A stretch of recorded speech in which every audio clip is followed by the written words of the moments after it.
Good morning, good afternoon, and good evening, wherever you are in the world.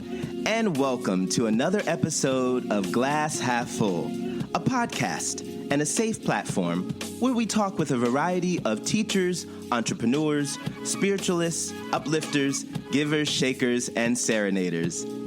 Everyone has a lesson to learn and a lesson to share.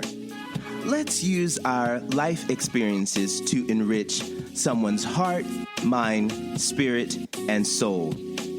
Through sharing our experiences, we can be a learning inspiration for one another. I'm your host, Chris Levins. If you love the show and want to support us, you can become a monthly subscriber or make a one-time donation. Just look for the heart icon or the support link on our podcast platform. We're so grateful for your continued support. It helps us keep making this show even better.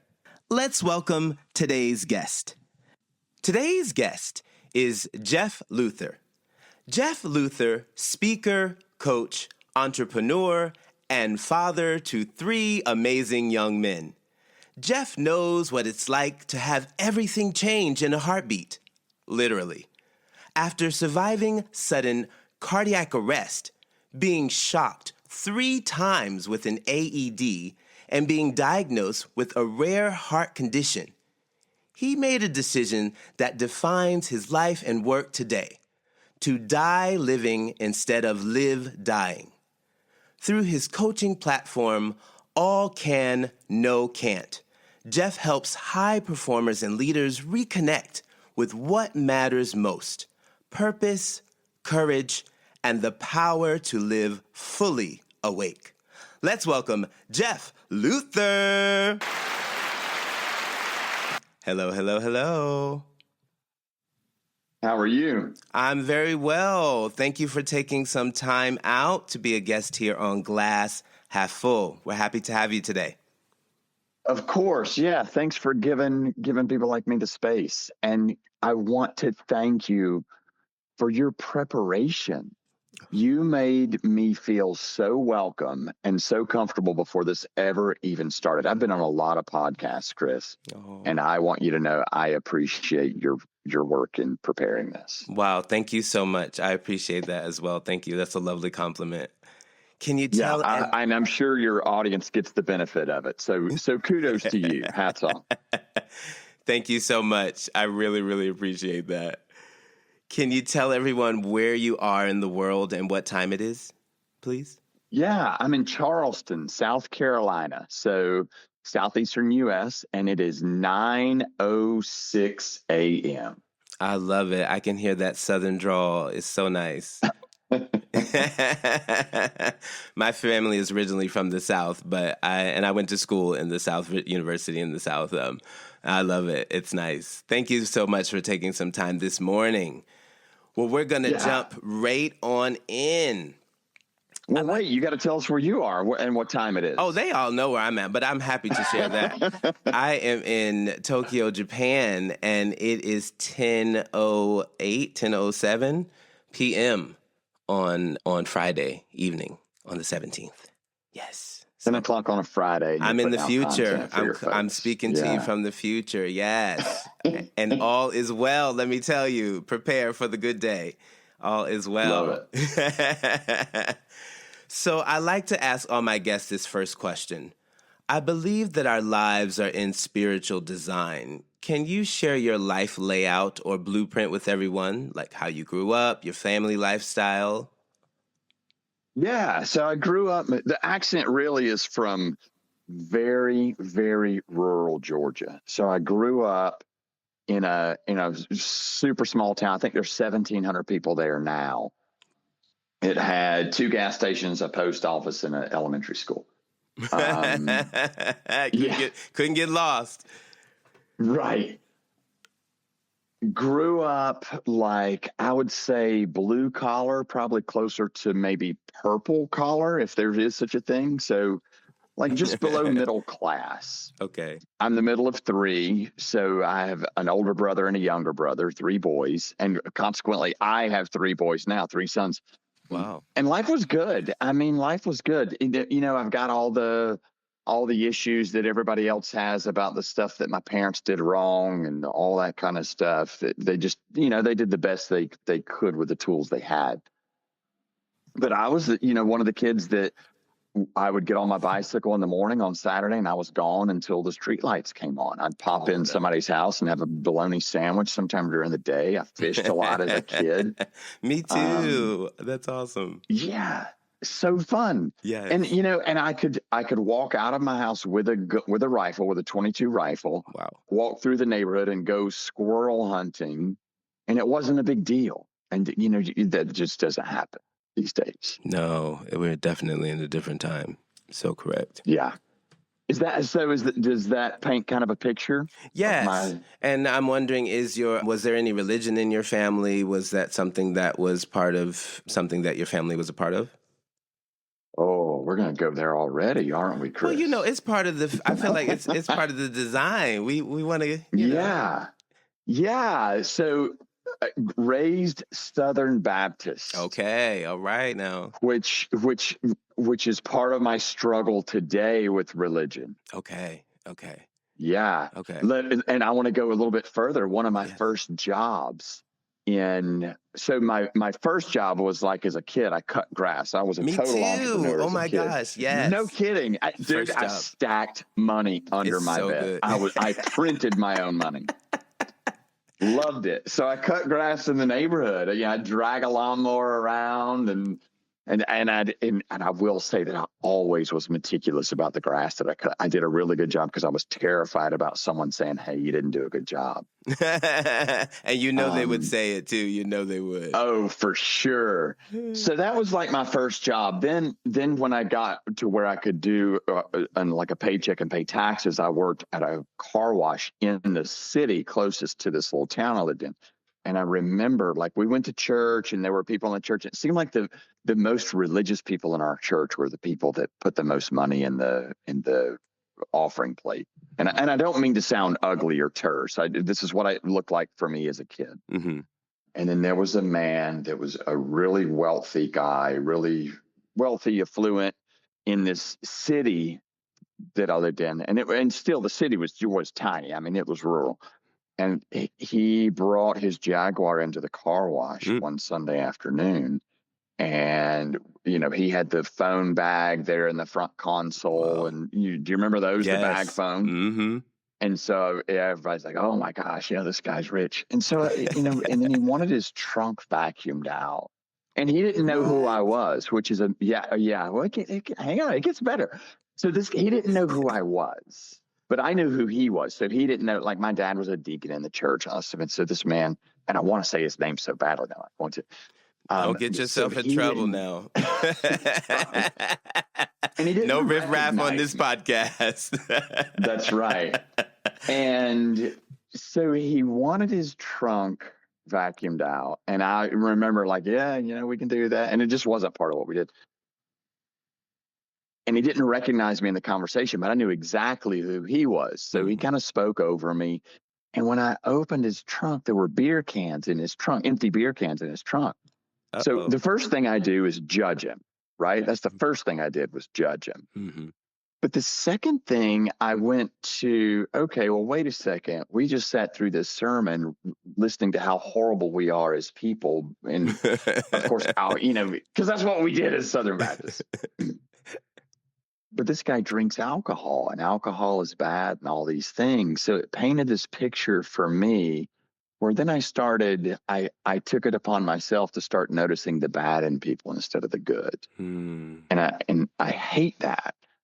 But it was these people that went to church and they acted a certain way on Sunday, and then they acted a different way all the rest of the week. All right. Now. So that sort of shaped religion for me. And my dad included. Okay. In that. Thank you. Thank you for your truth. Thank you for your truth on that. So did you go away to university? Do you have any degrees and certificates? Do you have No.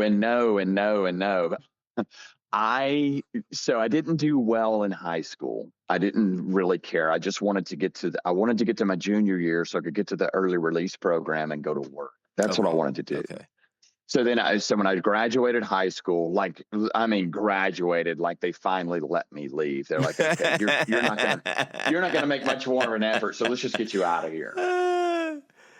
Then I went to college I went to a college. I went for a year, and I didn't like that. And then I went to technical school for about a year, and then I went to a community college for a little while. Okay.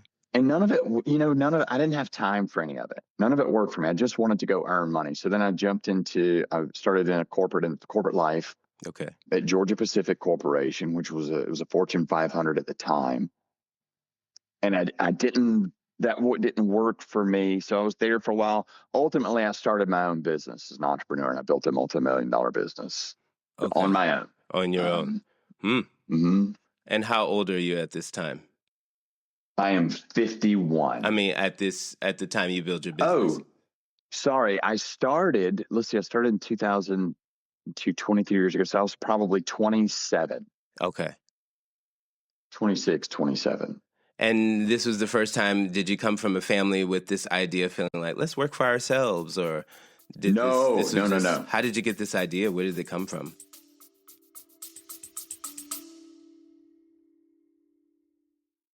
Let's hear a word from one of our sponsors, Body and Voice Studios. Want to improve your singing, strengthen your vocal projection, or refine your diction? Now, you can take voice lessons from anywhere in the world with Body and Voice Studios. Their expert vocal coaches offer personalized online lessons so you can learn to sing from the comfort of your home, no matter where you are. Whether you're a beginner or an experienced singer, they'll give you the tools and understanding you need to use your voice with confidence. Mention Glass Half Full Podcast and receive 10% off your first trial lesson online. Visit www.bodyandvoicestudios.com to get started today. Again, visit www.voicestudios.com.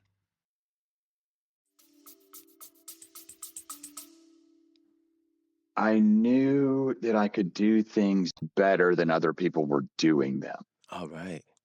Like I would see that all the time. Everywhere I went, I would see that in the service that I got. I was like, I can do that better. It wasn't like I saw this big problem. Like, whoa, I have this big problem. I want to cure cancer, and I want to. It wasn't like Elon Musk's where I had a vision. But I saw things. I was like, I can do that better than this. There's room for improvement there, and I can do that. I love that. I love it. Yeah. So that's how I started the business. That is so great. Hey, that's attention to awareness, right? To being aware of what's going on and really seeing that there's a need that needs to be met, right? And so this is why we got to get all these foundation blocks. They lead us up. They lead us up to the basic parts of the story to get us in. Okay. I just had a few more questions. Any pets? You guys have fish or any dogs, frogs? Did you grow up with any? Yes. So I have a dog. I have a bird dog that I adopted.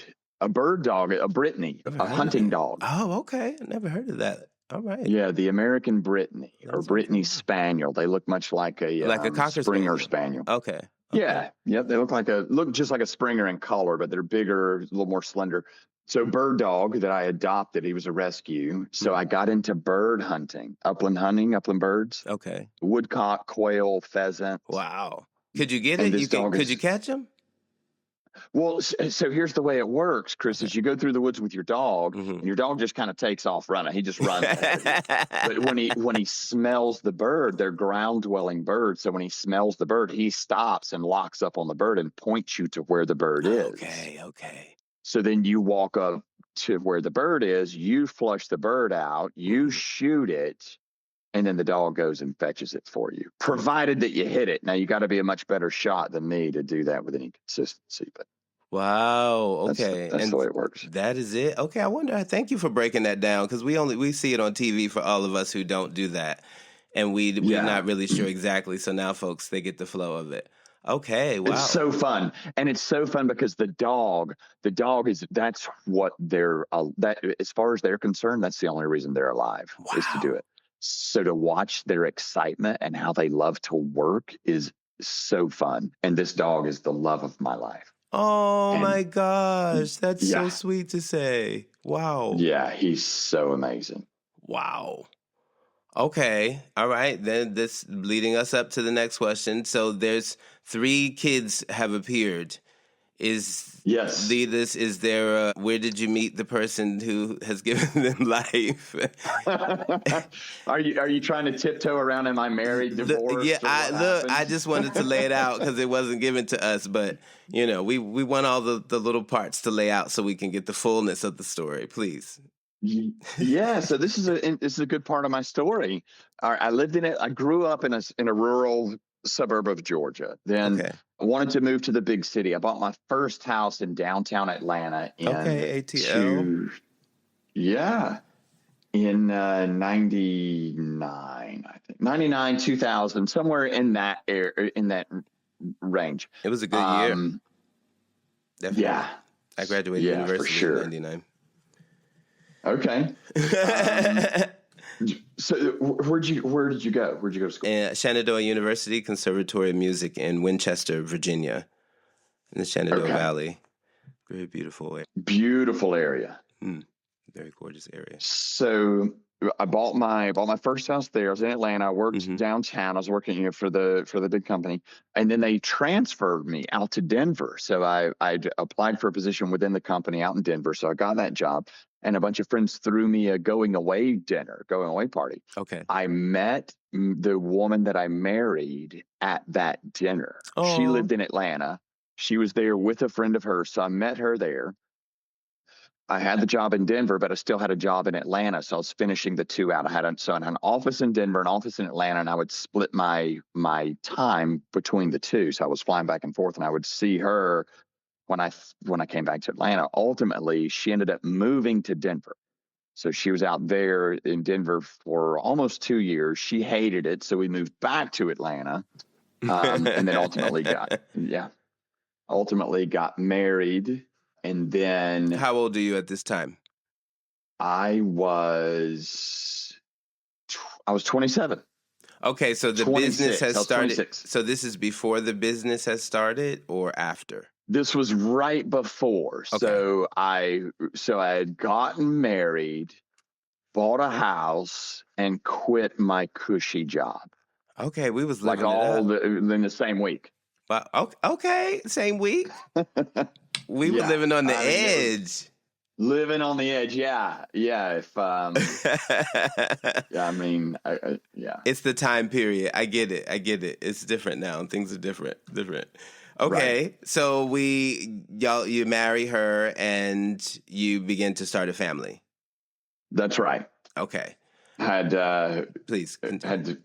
Had our first kid, and then shortly after, it was like a year, almost 2 years, had our second, and then almost 2 years to the day we had our third. Okay, you were really busy, Jeff. Y'all was really busy. That's rode home on the ambulance, right? Isn't that what that's called? Is it what it's called? I don't know. I didn't know there was a name for it. Okay. Yeah. Educate me. Okay.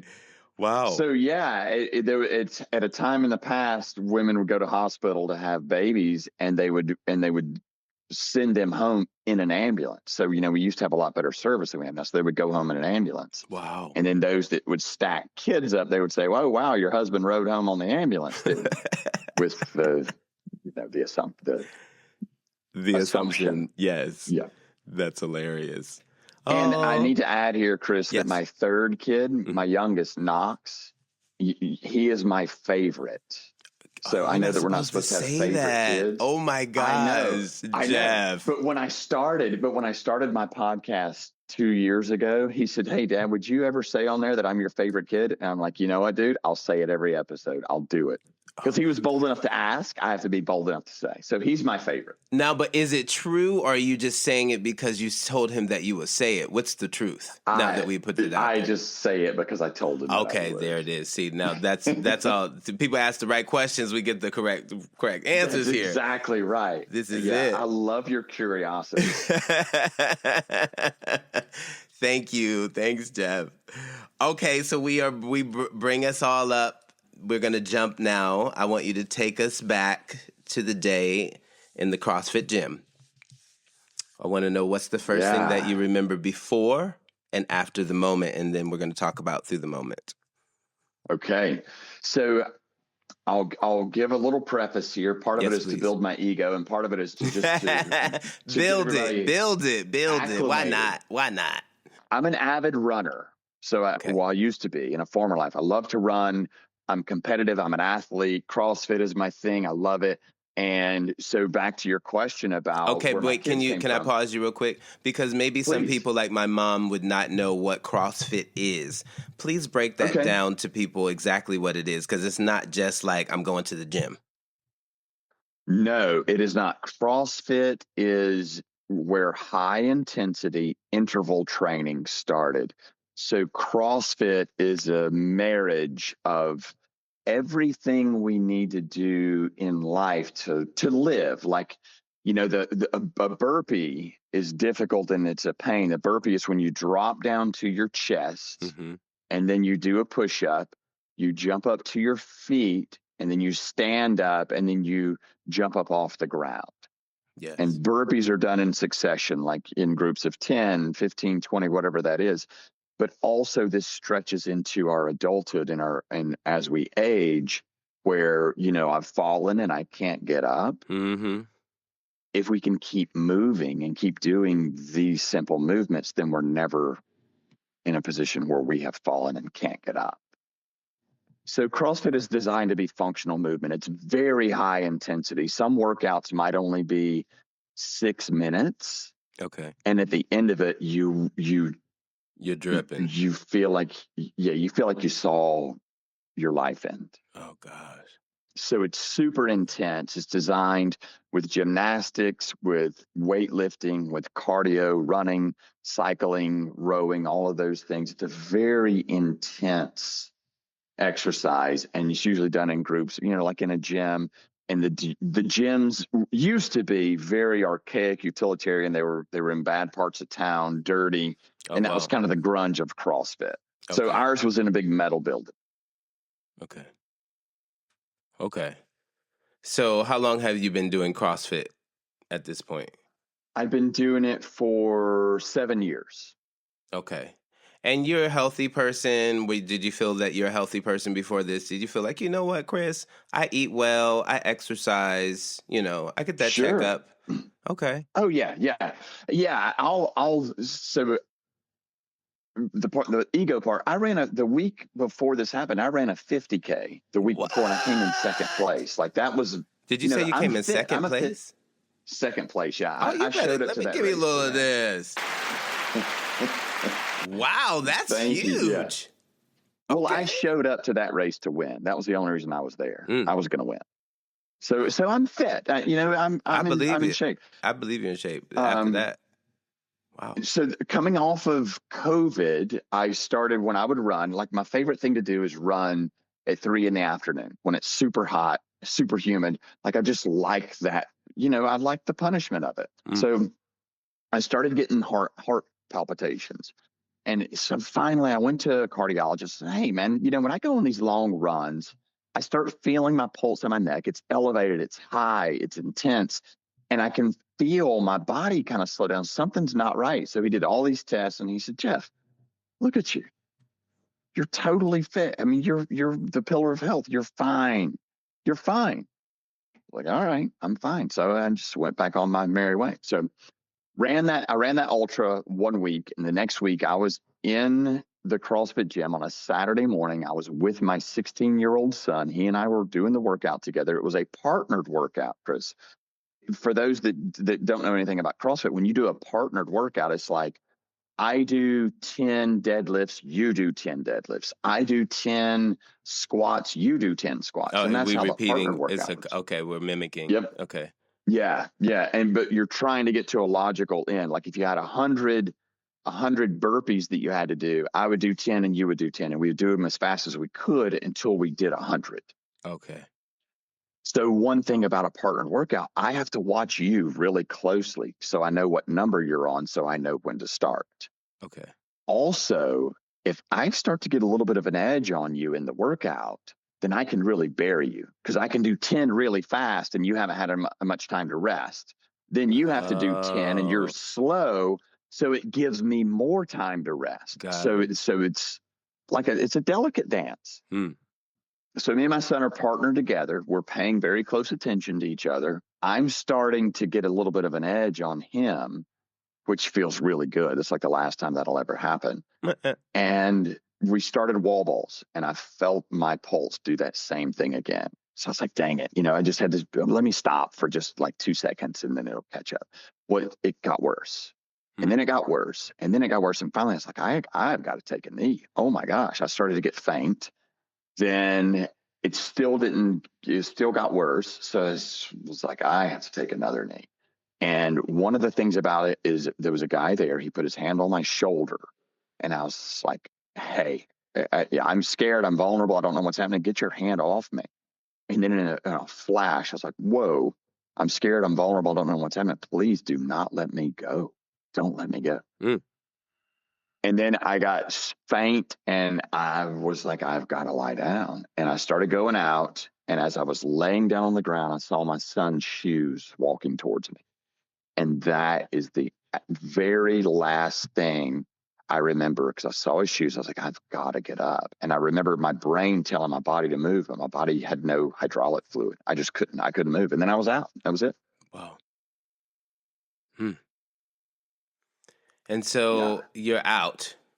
Now we're going to come back to the time of being out.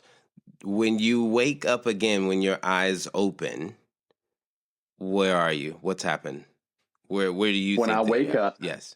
when I wake up, I know I pick up life almost exactly where I left off. Oh, I was a snap. little foggy. Yeah.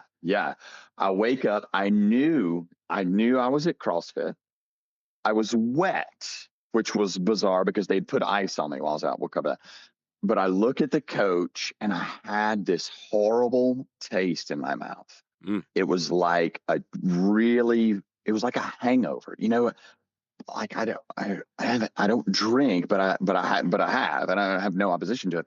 But it's like I got wasted the night before, and you have that horrible taste in your mouth. Just everything's yucky. It's dry. Yeah. So I just related it to that, and I look at the coach, and I was like, oh my gosh, do I smell like booze? Because I must have gotten drunk last night, thought I could work out, and I fainted. Oh. And there was a girl that was also there. She was working out. She was right beside me in the wall balls. And she's super cute. So I had sort of a crush on her.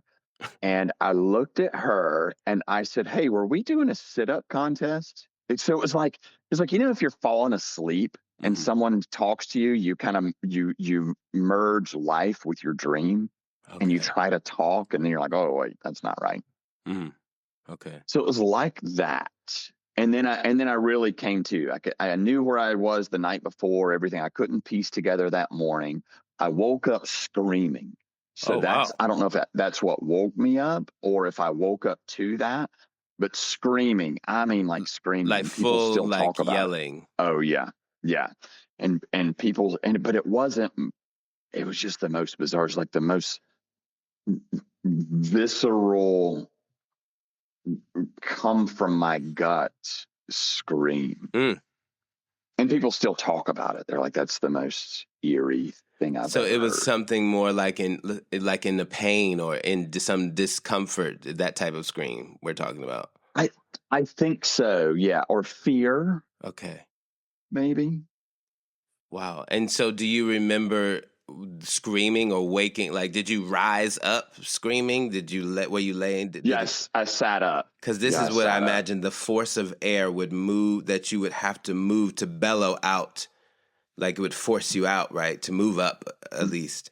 Okay. Right. And so you scream out, then you then you just start talking?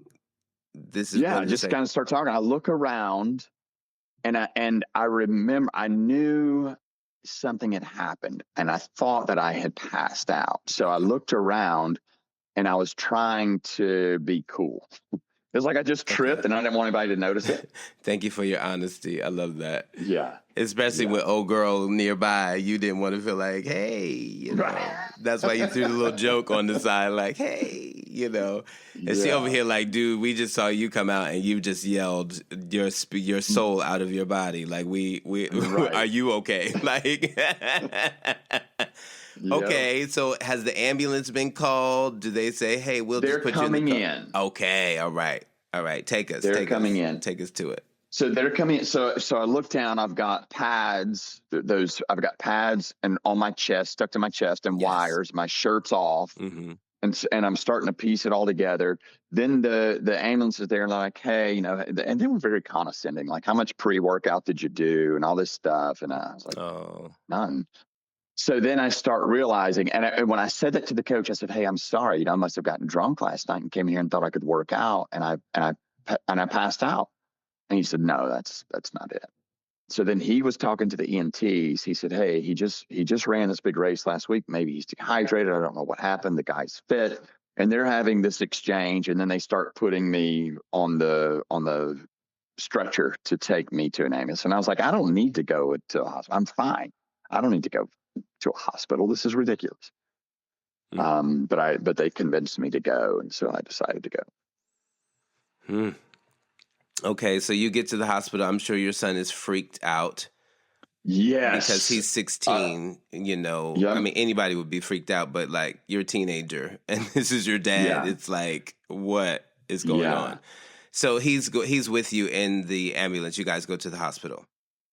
No, he left. So I'll tell you a little side note about CrossFit. CrossFit is known for the community. It's the CrossFit community. So when this happened, I'm out. They immediately thought that it was just heat, because it's June in Charleston, South Carolina. I'm in a metal building with no air conditioning over in the corner. So they thought it was just heat stroke. Yeah, maybe. Yeah. Right.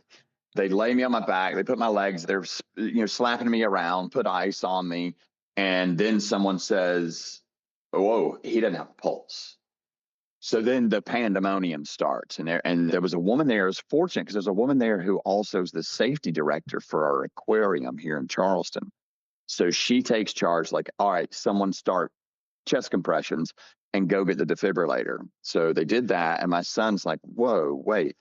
Well, my weightlifting coach was also there. So she's at my head, trying to talk to me, holding my hand.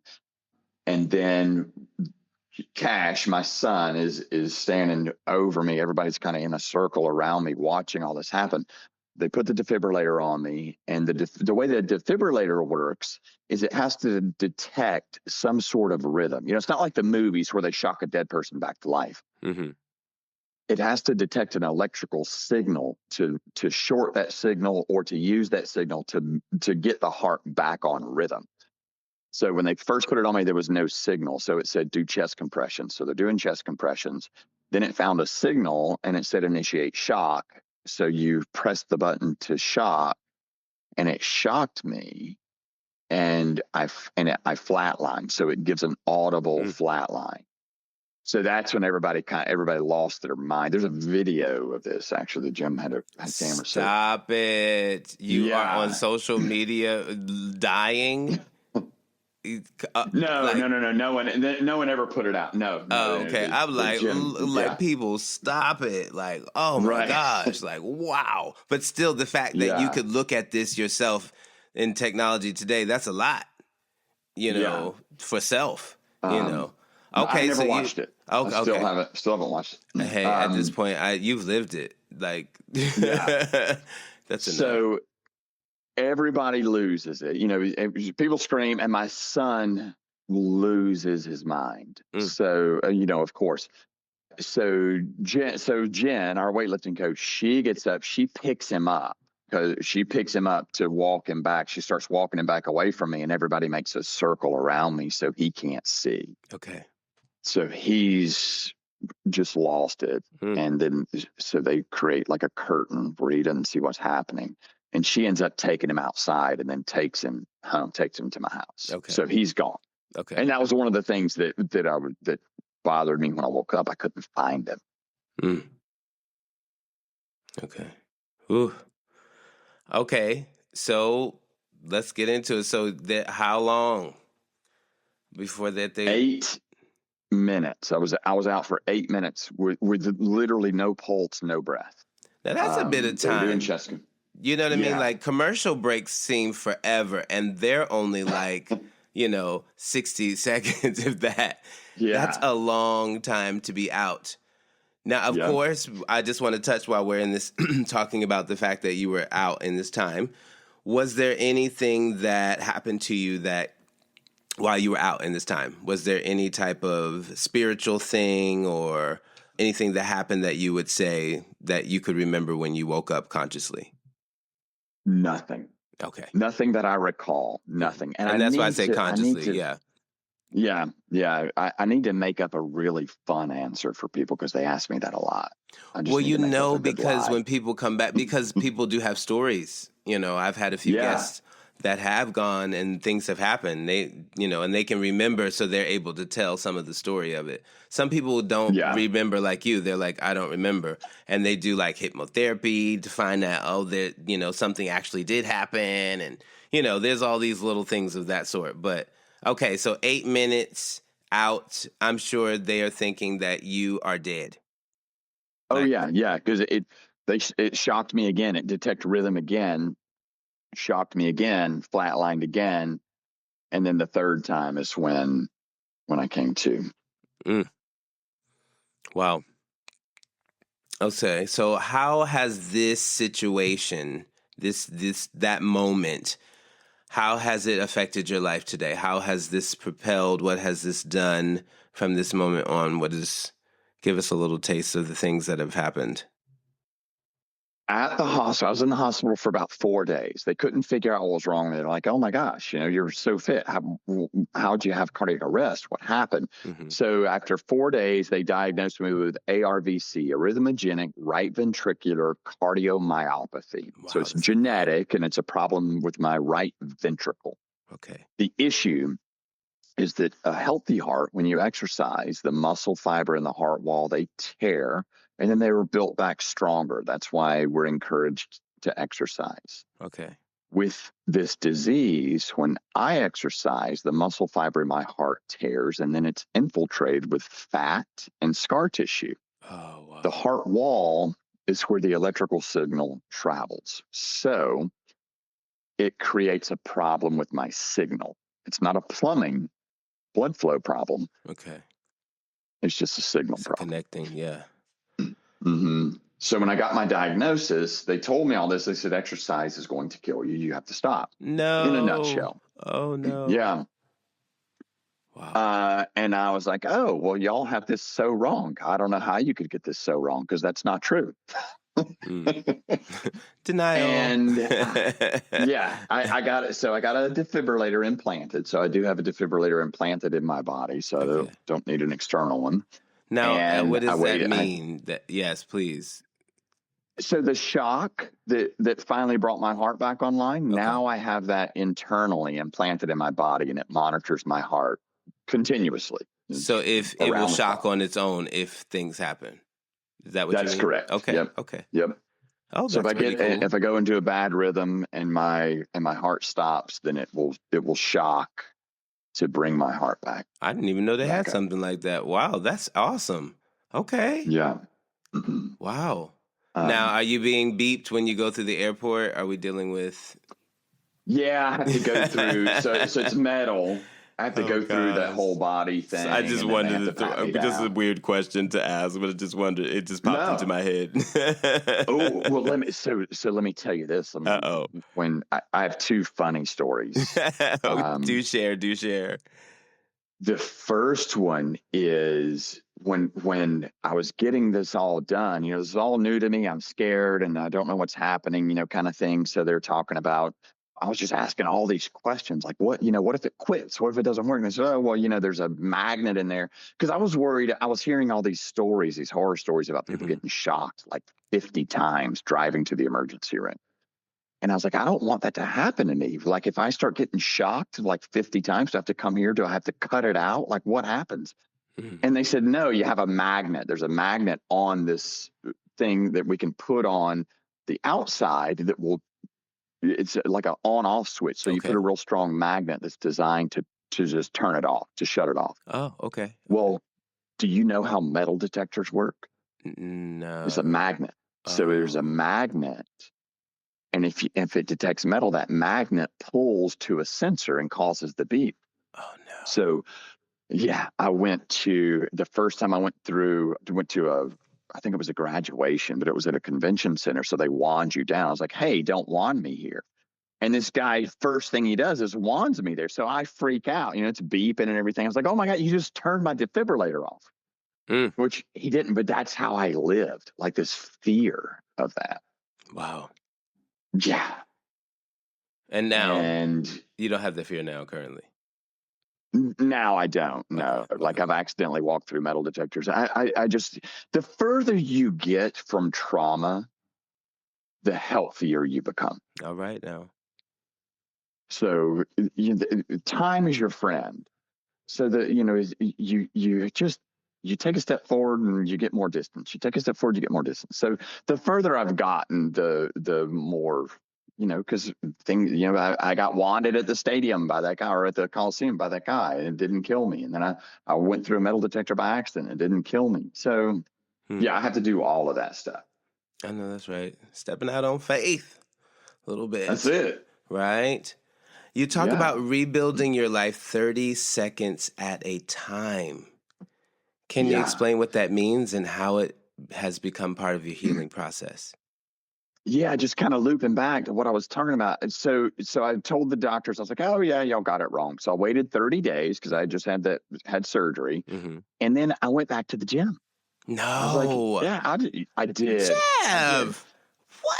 I did what any smart male athlete would do, Chris. See, I started working out again. It's that ego. You'd be like, sit it down.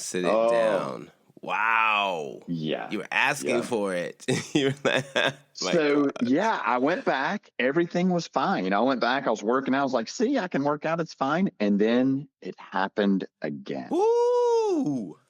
Twice? June the 12th was the first time. July 29th was the second time. Oh, we ain't even made it a month. Wow. A little over a month. A little over. Yeah, like a month and a half. But when it happened the second time, you remember the taste that I said I had in my mouth? Mm-hmm. So the second time, I consciously had that taste. So I knew. I went into atrial fibrillation for 46 seconds. What does that mean? And I knew my heart quivered. Okay. It wouldn't beat, it would quiver. So the beat was getting lost. The signal to complete the heartbeat was getting lost. Wow. So it just quivered. And you imagine, take a bulb, like a turkey baster. Mm-hmm. So a turkey baster, if it's full of liquid, you have to squeeze it to make that liquid go out. Mm-hmm. So if you don't squeeze it, but you just barely quiver it 100 times a minute, there's no flow. But if you squeeze it real slow, one time a minute, then you get flow. So my heart would quiver, it wouldn't beat. And that's what happened. It happened in VF for 46 seconds. Oh my gosh, that is full on. But I knew, not like, oh, I knew I would like him. He's a good guy. I knew that I was dying. I knew that's what was happening. I had the taste, I had all of it. And that's where the wheels fell off. That's when everything changed. Wow.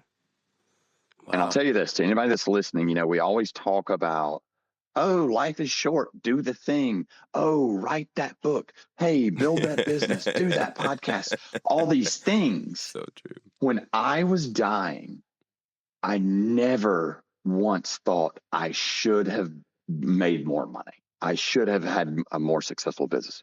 My son was right behind me in the gym.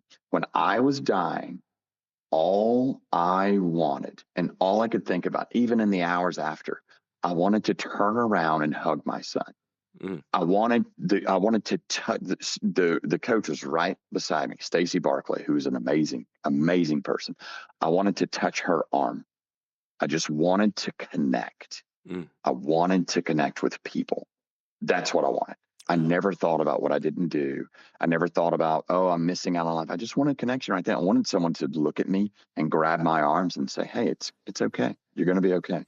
I wanted connection with people. Wow. So connect with people. This is to your whole audience. Connect with people. Ask someone today how their day is treating them, not how they're doing. How's today going for you? So total sidebar. That was, so then I became so scared. And that sent me into depression, because now I knew the disease was real. And also I was scared. I was scared to go up steps. I was scared to drive. I was scared to take a shower. Yeah. I was scared to take a shower because I didn't want to be alone in a bathroom. And here's the thing. I wasn't scared of dying necessarily. It's like people, we're scared of a plane crash. Well, we're not scared of the plane crash because that's instant. What we're scared of is the 60 seconds of everybody screaming and peeing their pants as we go to the ground. So that's what I was afraid of. The reliving that 46 seconds. That's the fear. And it was so real.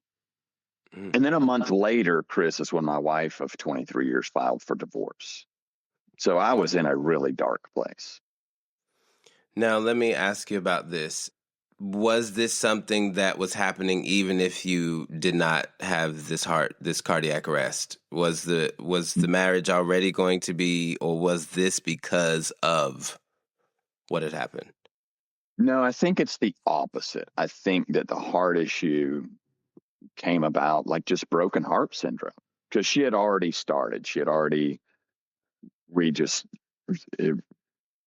The divorce was imminent. Okay. This is it. Okay. Got it. So people do not care. And I don't mean this terse. This is not an ugly thing. There's no other way to say it. People do not care what happens to you. They don't. But people care how you respond.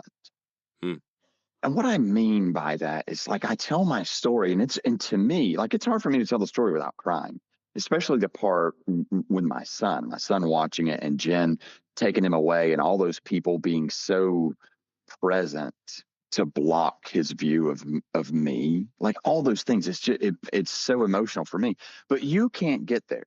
Your audience can't get there. Yeah. Like when I went back to the gym, people would come to me and say, oh man, I'm glad you're back. Hey, one time I had this shoulder thing. So they want to be there, but they can't. It's just, but they can always identify with how we respond to things. So true. So my kids were watching, and I knew, like, when I tell you that, like, people say life is short, I don't know that life is short, Chris. For a time there, life got very, very long for me. Wow. Almost too long. So then I had to figure it out. Like, my kids were watching. I was like, Jeff, you have to move. You have to do something. You can't live in this dark pit that you're in. And then, like, Tony Robbins has this thing. I guess it started with him. I don't know. Where, like, he'll say, okay, well, what's great about this? And, your answer is like, well, nothing. This sucks. Nothing's great. But I had to find something else. And that's when I started gratitude. I didn't know gratitude was such a big deal, but I was like, okay, well, I have to find, it's so huge. Yeah. And being angry and being giving gratitude, they both can't be in the same present. So you can't be upset and give gratitude. So it totally knocks out that sense of, the heavy or the negative part of it when you're giving gratitude. Please continue. But I want to touch on what you just said. What you just said, and you say it so nonchalant, probably because that's how you live, which I think is so admirable. And at the same time, what you're saying is so huge. It's so big, and we don't realize it. They can't exist in the same space. But I didn't realize that. And when I tell my story, people would say, oh my gosh, I bet you're so grateful. Oh my gosh, God has a plan for you. Oh my gosh, I bet you hit your knees praying every morning. Oh my gosh, you're such a new person. I was like, no. What do you mean God has a plan? Where was God Saturday morning? Was his oatmeal boiling over? Why? It's just, and I was so bitter and so angry and so lost that I couldn't find gratitude. And even before all of this happened, I'm not bragging about this, but I'm not proud to say it, but I was never grateful. I just didn't understand. wow. It wasn't that I was ungrateful. I just didn't understand. And I'd never made that conscious effort. I wasn't ungrateful for things. I just never stopped. One thing that comes to mind, I just never stopped to think about how lucky I was that I had a clicker for a PowerPoint presentation and I didn't have to walk over to my computer and hit the arrow button to move every slide. So small, but it's finding those things. So I started keeping a gratitude journal where I would just write down a few things, and they were all simple things like, I'm grateful that I can walk. I'm grateful that I didn't have brain damage in the 8 months, all these things. Mm-hmm.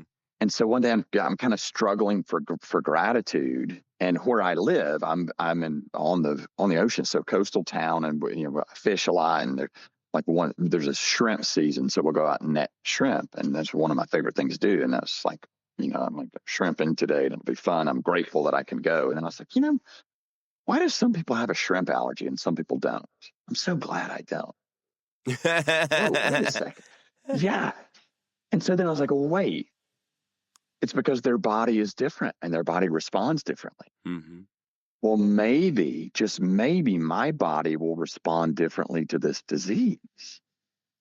So then that gave me permission to start looking into the disease and see if there was anything I could do health-wise, because health is important to me.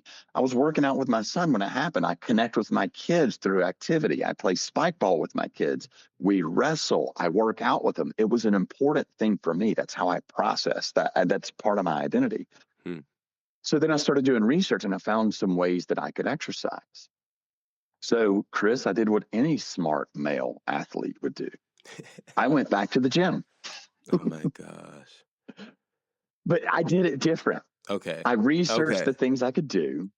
I found a coach, and I went to my coach and I said, hey, here's what I need. So also the catecholamines, the chemicals, the neurotransmitters, the things that carry endorphins, the good chemicals we get from exercise, those are bad for my heart too. Okay. So adrenaline, all that kind of stuff. So I went to my coach. I said, hey, here's what I need. These are the types of workouts that I can do. This is the type of movement that I can do. So one, can you help me? Can you help me write workouts that aren't too difficult, that follow these guidelines that I can do and that I'll enjoy? Two, can you come to the gym with me? No lights, no music, no people. You can't cheer me on because that'll give me adrenaline. I don't want that. I don't want the neurotransmitters.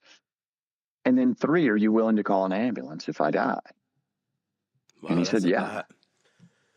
That's heavy, isn't it? It is. Heavy. I'd be like, you got to pay extra for this, Jeff. Like, I mean, we going to have to put a little extra on this one. Right? Oh, my gosh. Wow. Wow. Yeah. But he agreed to it. So I went back to the gym. And the first day back, I got to the gym and I was like, oh my gosh, this is so stupid. It's going to happen again. And I started warm-ups, and I knew it was coming, and it didn't. Do you remember Sanford and Son? Yes, of course. Oh, Elizabeth, this is the big one. This is it. I'm coming to Oh, you. yeah. Hand over the heart. Yes. Yep. I love it. That was the way I was living. Oh my gosh. So then we started the workout. I warmed up and I felt it coming and nothing happened. So we started the workout, and he laid out everything for me. I started out with kettlebell push presses. So you got to pick the kettlebell up, you rack it on your shoulder, you dip your knees and you drive the kettlebell up, and then you bring it back down to your shoulder. Dip your knees and you drive it up. So it's not very strenuous, but after you do several of them, you start to get winded. Yeah. So I did probably 10, I guess I'm just guessing. And I paralyzed. I, I dropped the kettlebell and I said, I quit. I'm done. And I started crying, and not crying like, oh boy, this is a sad movie. I mean, crying like I had just gotten a spanking as a child, hyperventilating, crying. And I said, I quit. I'm done. And Chris, in that moment, I quit. And what I mean is I quit. I quit on life. I quit on my kids. I quit on me. I quit on that coach. I quit on everything. I quit. Mm. And if there's anybody listening that's ever felt that, I am so sorry you felt that, because it's horrible. It was the worst feeling ever. And I did it. I was responsible for it. It's what made it even worse. So I quit. And he said, okay, I got you. You can quit. But just give me 30 seconds. Let's end on a win. Just work for 30 seconds. That's all I'm asking for. 30 seconds, and then we'll be done. And I said, no, I quit. You don't get it. I quit. And so we argued back and forth. He's like, yeah, I know, I get it, but I need you to end on a win. So I was like, and there was cussing. Like, I mean, I I'm was mad. sure. You're a Southern man. Yeah, I'm sure you was giving it a yeah, lot. yeah. I was mad. I mean, it was just, so finally I was like, all right, I'll do it. And I wanted something bad to happen to prove to him that I was right. Wow. Ooh. Crazy, right? Thank you for sharing that truth, but it makes sense because you wanted to show him. I told you to let it go. Like, I was done, and now it makes sense. And we get it on our side when we say, yeah, you was feeling like, see, and this is what this is what's going to happen. But so I said, all right. So I gave 30 seconds and I stopped. And he said, that's it. That's a win. You did it. That's amazing. Nice. Said, yeah. And nothing happened. He said, you won. We're done. I said, I think I have another 30 seconds. He said, do it. If you want, do it. You want 30 more seconds? 30 more seconds. So I did another 30 seconds. He said, that's more than I asked for. You went above and beyond. This is amazing. And he kind of talked me up, and then we were done. I said, I think I can do another 30 seconds. He said, I'll tell you what, let's do this. You work 30 seconds on, 30 seconds off. I'll watch the clock and just do as much as you want or as little as you want. And I finished that entire workout, 30 on and 30 off. So I went from quitting to choosing and to get my life back. And that's where it all changed. That's where I got my life back, 30 seconds at a time. And that's it. People ask me now, hey man, how's your heart? 30 seconds. Don't get shocked. That's it.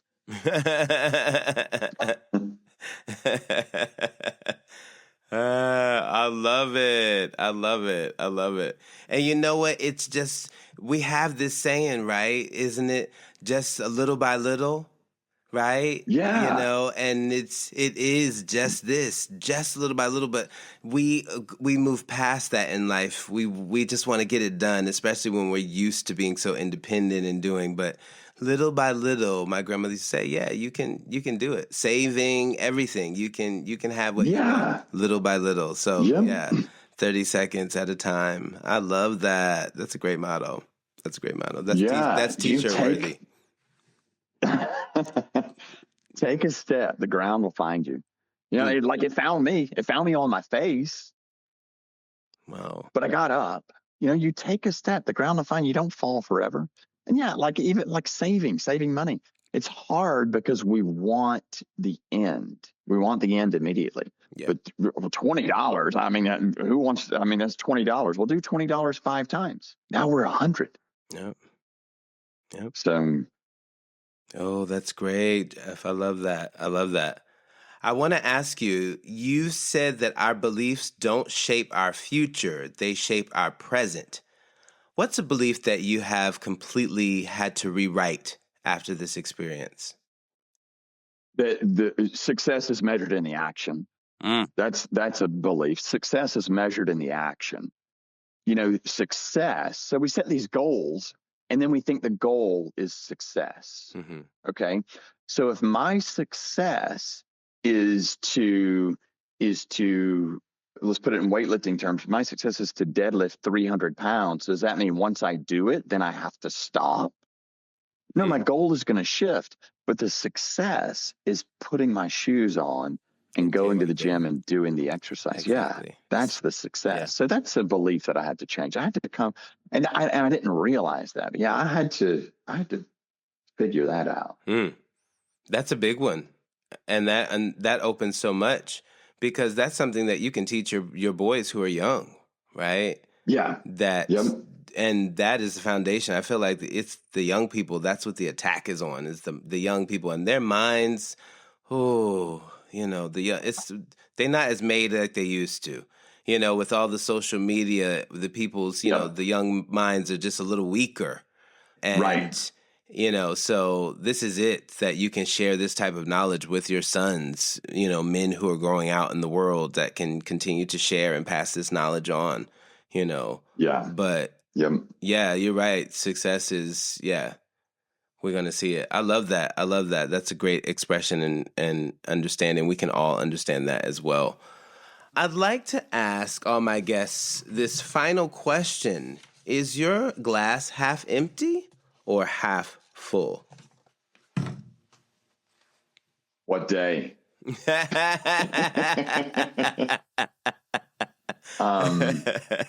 That's good. I'm gonna answer you, but it's gonna be a little bit longer. Okay. And I'll tell you so it's hard. Like, I just had a conversation with someone yesterday. Sometimes it's hard for us to give ourselves permission to be happy, because the person next to us might not want to see us happy. So we go down to their level. And I think the brain is wired to find the holes. And sometimes it's okay to kind of, be in your feels or be sad. But what I've started to do for my own self is, when I get there, because it's easy for me to get there with all of this, with the divorce, with the heart, with the way my life changed. And that's part of ego. But I remind myself how good my life is. And I think that's a half full. Yeah, that goes back to that gratitude, right? Yeah. Where you're just that you're here to be able to say, I'm grateful. Yeah. And we've all heard comparison is the thief of joy. So what we'll do is say, okay, my life is really good because there are some people that have to fight for food. Well, isn't that comparison? So then why don't we just stop and say, okay, well, this is my life. My life is really good, and here are the good things about it. And we can always find. I mean, I got to talk to you today. You're so fun to talk to. I love that. My life is good. I agree. My life is good as well. That's so great. And what a great answer. What a great answer. Do you have any final thoughts for our listeners? Anything that you want to leave us with? So I have like 5 lessons in dying. One of those is do the damn thing. I like that. Not because life is short, but because it's so much easier than you think. What's the very first? How are we going to get to the top of Mount Everest? Well, one, we're going to just take a step. We're just going to take a step. We don't get there without a step. So just do the damn thing. That's what I would say.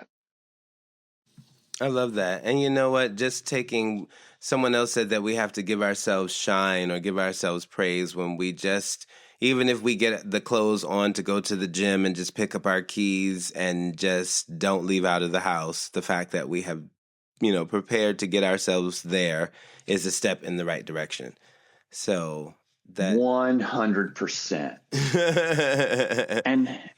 and oftentimes what we do is we would go, oh my God, I got dressed, I went to the gym, I did the workout, I only did it halfway, and I should have worked harder and I didn't.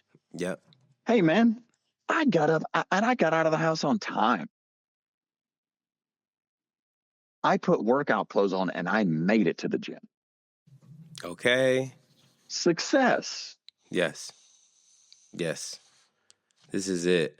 And you know what? Sometimes we have to go through something to realize that the definition of the textbook success is not what we really think. You know, when we can really experience it for ourselves, we can really have a better understanding of what it really means. And then we can really start trying to live in our purpose and live to do more outside of that. It's like basically unlearning the things that we've learned and like peeling off the things that expressions we say because this is how we're supposed to say it. You know, it's a lot, you know, but I feel like when the veil is off and you're able to see, there's no going back. And so you're able to continue to share this with people. And I think that is the powerful tool that we can continue to do. So I love that. I love that. For sure. So tell us, if people want to find out a little bit more about you, how can they get a hold of you? Where can they find you at? Tell us, Jeff. Sure, yeah. Email me, jdluther@gmail.com. You can follow my Instagram antics, all can, no can't on Instagram. My podcast is all can, no can't. Yes. We didn't get a chance to get into it. But yes, all of this stuff will be listed as well. We love it. I love the podcast name too. So great. I was everything. I can't do this. I can't do this. I can't do this. Like I was getting all back into this and I was doing. You were negative Nancy, honey. You were negative Nancy. Right. Yeah. Mm-mm. And I was gonna do a workout one day with my son, and we were writing a workout. We have a gym in our home, and we were writing it out. And I wrote out something for him, and then I changed it for me. He said, "Why are you scaling those lifts?" I said, "Because I can't do them." He said, "Oh, you can. You're just scared." Oh, he called you out. Yeah. He called you bluff. Yeah. See, they know how. Look, he's the son. He know the things to say to get you. Yeah. That's funny. You're like, oh, okay. So what happened? Did you do it? I did it. And I'm still here. I love it. Yes. Thank God. Thank God you are to be able to talk about it. I love it. I love it. Oh, that's so great. Thank you so much for taking some time out in your day to be a guest here on Glass Half Full. We are so happy to have had you today. Yeah, I'm lucky to be here. Thank you. Thanks for having me. Yes, my pleasure. And all this information will be listed when the episode comes out so people can easily find it because, you know, no one's writing things down today. So it'll be able to be just a click away. We thank you for your time. Have a wonderful and grand and great day ahead of you. We'll be in touch real soon. Thank you. Bye-bye. Hello, listeners of Glass Half Full. Thank you for tuning in to another inspiring episode of our podcast.